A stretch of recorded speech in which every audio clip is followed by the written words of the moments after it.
the game, cause see the boxing voice. All right, let's talk about a couple of more things in the sport of boxing. Did you watch Triple G's fight? What did you think of his performance? And yeah, what did you think about the performance? And what did you think about the reported pay-per-view numbers? I know it's not what a lot of people were expecting, but hey, it is what it is, right? You know what? I seen his fight, and Triple G showed tremendous skills, tremendous jab. He did what he had to do. I think David Lemieux was that fighter that was okay, but not in his level, and it showed in the fight. I think Triple G just showed that he is one of the best out there, and will continue being the best. I don't think there's anybody at 160 that can even compete against him. He's the real deal.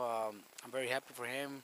His trainer, I've known his trainer since I was 4 or 5 years old, and he's always been really good to me. So I'm very happy for Abel and Triple G, because they're doing a sensational job. Pay-per-view. That's, what can I say? Sometimes you either become a pay-per-view guy or you just don't. Triple G needs those opponents. He needs to fight against the winner of Canelo or Cotto, which I don't think they'll fight him. Maybe Andrew Ward to get his numbers up a little bit higher. But there's no opponents out there for him. We had Pacquiao, who became a pay-per-view star, but look at the names that he was fighting. Exactly. Mayweather, also became a pay-per-view star, but those are the names that they were fighting.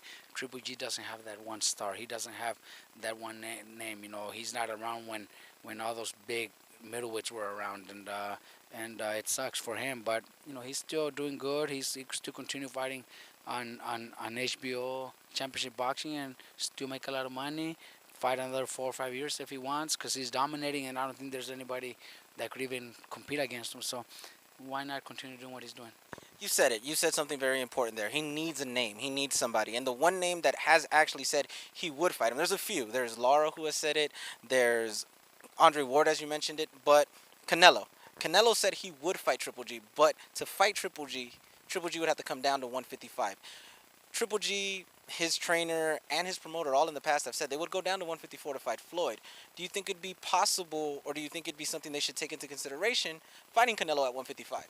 I think they should. I think they should, because there's nothing else, And Canelo's also smart. He doesn't have to go up to 160. He's not a 160 pounder. So in that case, why doesn't Triple G move up to 168 and fight the bigger names at 168?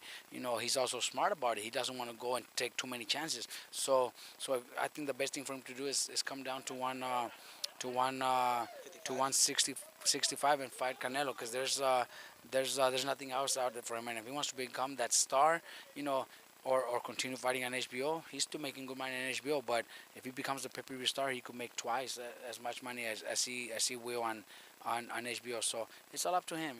It's all up to him. But I would do it if I was him.